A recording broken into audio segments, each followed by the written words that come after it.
Is the rental market worth it in Spain as an investment?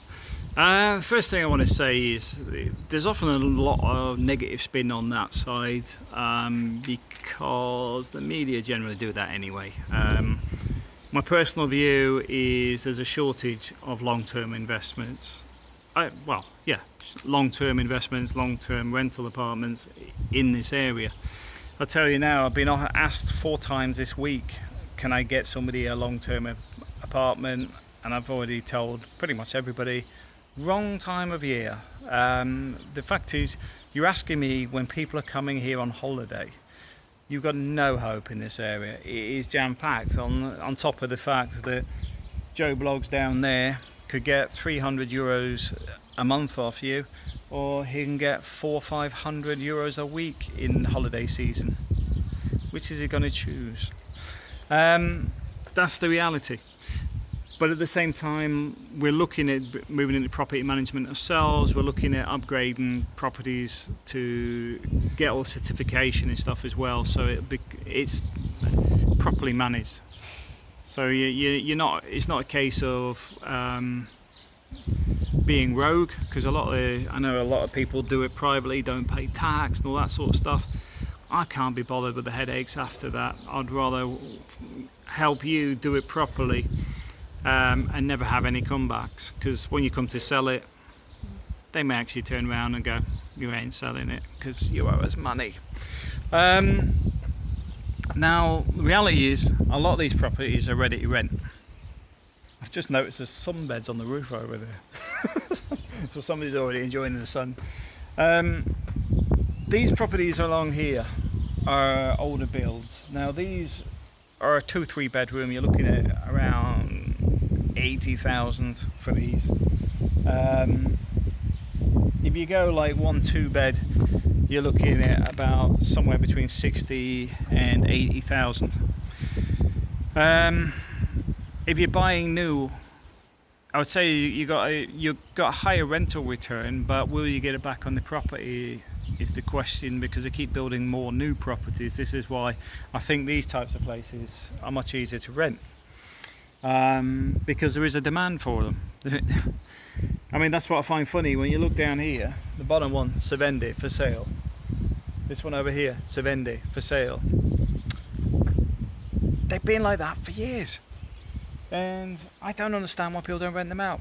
Now, don't get me wrong, I can understand the issues around the new laws, I can understand the issues around squatters, but do you know what? The people I talk to, 99% of them are retiring. So the point being is, they ain't going to be squatting, they ain't going to be a pain in the backside, because they don't want the hassle. Renting somewhere like that will cost them €300 to €400 a month. There's no lift on there. No lift means there's no community charge, which means the only thing that has to be paid on that every year is the tax, which is around €200, and then the rest is the rent. So as the owner, you'd have that 200 to pay, and then you've got 300 a month coming in on rent. So you're looking at, what's that off the top of my head, what's that, about 3,600? About 3,600, so you're looking at about 3,400 plus the tax implications associated with that. But there is ways around that, and that is something I'm having to think about at the moment, because maybe there's a way of doing it as a cooperative, so that everybody's on the same books, etc., and we find ways to maintenance charges and other things. But anyway, the point being is that's the sort of return you're looking at on about 80,000 investment. They're low maintenance in the sense of it's a concrete building. They'll have a 1980s kitchen and old bathroom and everything dated, but it's up to you whether you want to spend money and renovate it. And like I say, if it's a new build or you're just buying it to move into yourself, I recommend full renovations. When I rent something out, I probably wouldn't do a lot for 5 years. I do the painting, do the electrics for safety, but would I remove all the plumbing? Probably not. You probably get another 5-8 years out of the plumbing anyway, with just small repairs. and at least you've got some of your reverse investment back before you look at doing a rip out and replace. So the point being is, you're looking at something you buy for about 80k, and you've got the kitchen's going to come complete, it's going to have a fridge, it's going to have a washing machine, it's going to be livable straight away, and you'll be able to rent it out in no time.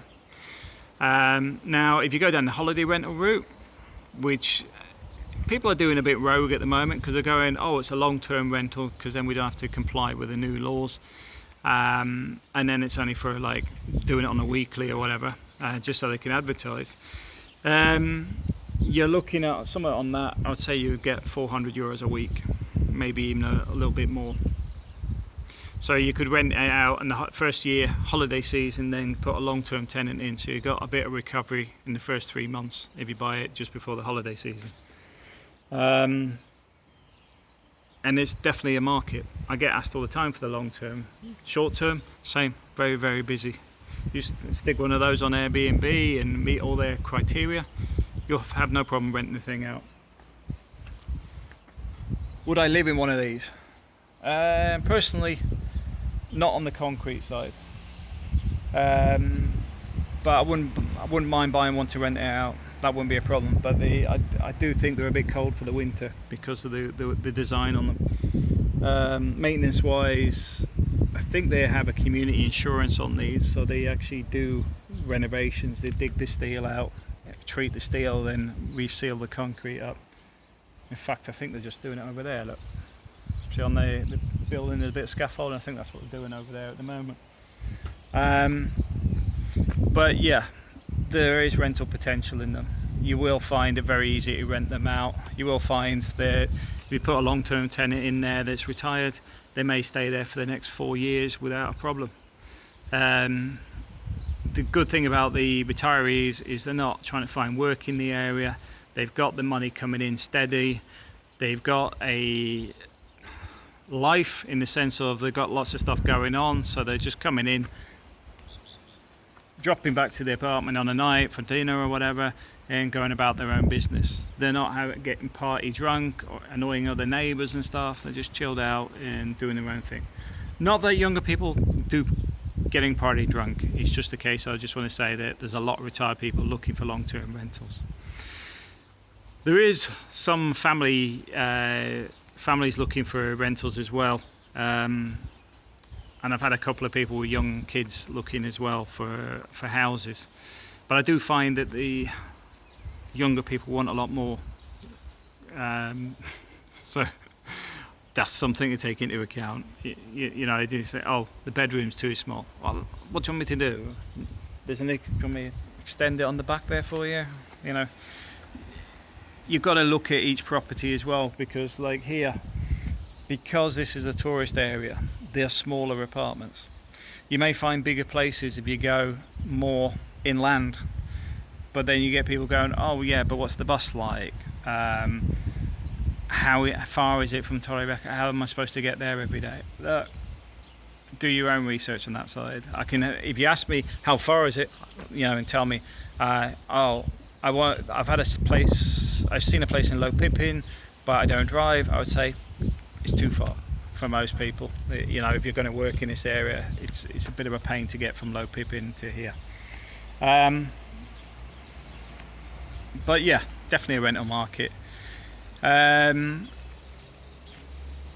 Is there cheaper properties around? You got to bear in mind the reason this is quite a hotbed is because it's La Mata. It's very busy here. Torrevieja has a lot of properties as well, but I have heard of a few problems with squatters up in Torrevieja. Now, if you've got a good block, that shouldn't happen anyway, but predominantly I haven't heard of any of those problems here. You'd probably find it hard to get into some of these blocks anyway, because the people that live there keep them locked all the time, and as you can see here, they keep steel shutters on their doors. They're not stupid. Yeah, I do recommend, if you're looking for something long term and then looking to, maybe you want to get something that you're paying off and then can come and retire yourself, I would say La Mata is a good option on that. Even on an older property, like I said, they're not going to be hard to rent out. And if you do get one of these, I know I've had a few people say, oh, you've got one of those horrible little propane fires. The little fire we have is pretty good. It heats the entire apartment, 3-bedroom apartment downstairs, and it's only like yay high from the top here. It's only about this big. You can't spill any of the fumes that are in it. There's no fumes given off by it. You only have to you could flick it and it goes into safety mode and shuts itself down.